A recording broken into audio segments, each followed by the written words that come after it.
Hi friends, എല്ലാവർക്കും പുതിയൊരു വീഡിയോയിലേക്ക് സ്വാഗതം. ഇന്നത്തെ വീഡിയോ എന്ന് പറയുന്നത് നമുക്ക് ചായയുടെ കൂടെയൊക്കെ കഴിക്കാൻ വേണ്ടിയിട്ട് പെട്ടെന്ന് തന്നെ തയ്യാറാക്കി എടുക്കാൻ പറ്റുന്ന ഒരു പലഹാരമാണ്. അപ്പോൾ ഗോതമ്പ് പൊടി വെച്ചിട്ടാണ് നമ്മളിത് തയ്യാറാക്കി എടുത്തിട്ടുള്ളത്. ഗോതമ്പ് പൊടിയും ഉള്ളിൽ നമ്മുടെ തേങ്ങയും ശർക്കരയൊക്കെ വെച്ചിട്ടുള്ളൊരു ഫില്ലിംഗ് ആണ് വെച്ചിട്ടുള്ളത്. അപ്പോൾ ഇതെങ്ങനെയാണ് തയ്യാറാക്കി എടുക്കുന്നതെന്നൊന്ന് നോക്കാം.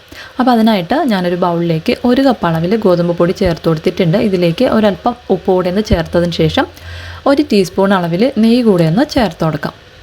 നെയ്യും കൂടെ ഒന്ന് ചേർത്തതിന് ശേഷം നമുക്ക് കൈ വെച്ചിട്ട് തന്നെ ഇത് നന്നായിട്ടൊന്ന് കുഴച്ചെടുക്കാം. ഈ നെയ്യ് നമ്മുടെ ഈ മാവിൻ്റെ എല്ലാ ഭാഗത്തും എത്തത്തക്ക രീതിയിൽ നല്ലതുപോലെ ഒന്ന് തിരുമ്മി തന്നെ നമുക്ക് ഈ മാവൊന്ന് മിക്സ് ചെയ്ത് എടുക്കാം. ഇനി നമുക്കിതിലേക്ക് കുറേശ്ശെയായിട്ട് വെള്ളം ചേർത്തൊന്ന് കുഴച്ചെടുക്കണം. നമ്മൾ ചപ്പാത്തിക്കൊക്കെ കുഴച്ചെടുക്കുന്ന ആ ഒരു പരുവത്തിൽ വേണം ഒന്ന് കുഴച്ച് എടുക്കാനായിട്ട്. നമ്മൾ കുഴച്ചെടുക്കുമ്പോൾ ഇതുപോലെ ഒന്ന് സോഫ്റ്റായിട്ട് വേണം ഒന്ന് കുഴച്ചെടുക്കാനായിട്ട്. ഇനി നമ്മൾ കുഴച്ചെടുത്തിട്ടുള്ള ഈ മാവിൽ നിന്ന് കുറേശ്ശെയായിട്ട് മാവെടുത്ത് നല്ലതുപോലെ ഒന്ന് ഉരുളയാക്കി എടുക്കാം. ഇനി നമ്മൾ ഈ ഉരുളയാക്കി എടുത്തിട്ടുള്ള ഈ മാവ് നമുക്ക് ചപ്പാത്തി പലകയിൽ വെച്ചിട്ട് നമ്മൾ ചപ്പാത്തിക്കൊക്കെ പരത്തിയെടുക്കുന്ന പോലെ തന്നെ ഒന്ന് പരത്തിയെടുക്കാം. അത്യാവശ്യം തിന്നായിട്ടുള്ള രീതിക്ക് വേണം ഒന്ന് പരത്തിയെടുക്കാനായിട്ട്. നമുക്ക് എത്ര സൈസിലാണോ ഈ ഒരു പലഹാരം വേണ്ടത് ആ സൈസിൽ നമുക്ക് മാവ് ഉരുളകളാക്കി എടുത്തൊന്ന് പരത്തിയെടുക്കാവുന്നതാണ്. ഞാനിപ്പോൾ ചെറിയൊരു സൈസിലാണ് റെഡിയാക്കി എടുക്കുന്നത്. ഇനി നമ്മളിതൊന്ന് പരത്തിയെടുത്തതിന് ശേഷം ഇതിനുള്ളിലേക്ക് ഫില്ലിങ് വെച്ച് കൊടുക്കണം. അപ്പോൾ ഞാൻ എടുത്തിട്ടുള്ള ഫില്ലിങ് തേങ്ങയും ശർക്കരയും കൂടെ ഒന്ന് മിക്സ് ചെയ്തെടുത്തിട്ടുള്ള ഒരു ഫില്ലിംഗ് ആണ്. അത് നമുക്ക് ഇതിലേക്കൊന്ന് വെച്ച് കൊടുക്കാം. അതിനുശേഷം ഇതുപോലെ ഒന്ന് മടക്കിയതിന് ശേഷം നമുക്ക് ഈ സൈഡൊക്കെ ചേർന്ന് വരത്തക്ക രീതിയിൽ നന്നായിട്ടൊന്ന് പ്രസ് ചെയ്ത് കൊടുക്കാം.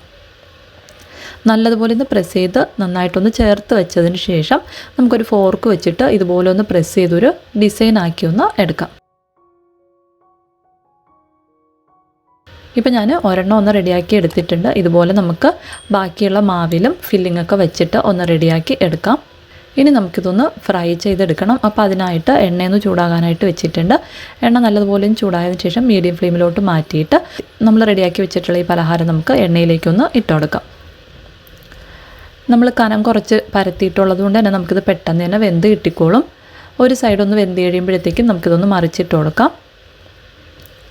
2 സൈഡും നല്ലതുപോലെ ഒന്ന് വെന്ത് നല്ലൊരു ഗോൾഡൻ കളറിലായി വരുന്നവരേക്കും ഒന്ന് ഫ്രൈ ചെയ്ത് എടുക്കാം. ഇപ്പം നമ്മുടെ പലഹാരമൊക്കെ നന്നായിട്ടൊന്ന് വെന്ത് നമ്മൾ ഇട്ട് കൊടുത്തപ്പോൾ ആ ഒരു എണ്ണയുടെ പതയൊക്കെ ഒന്ന് കുറഞ്ഞു വന്നിട്ടുണ്ട്.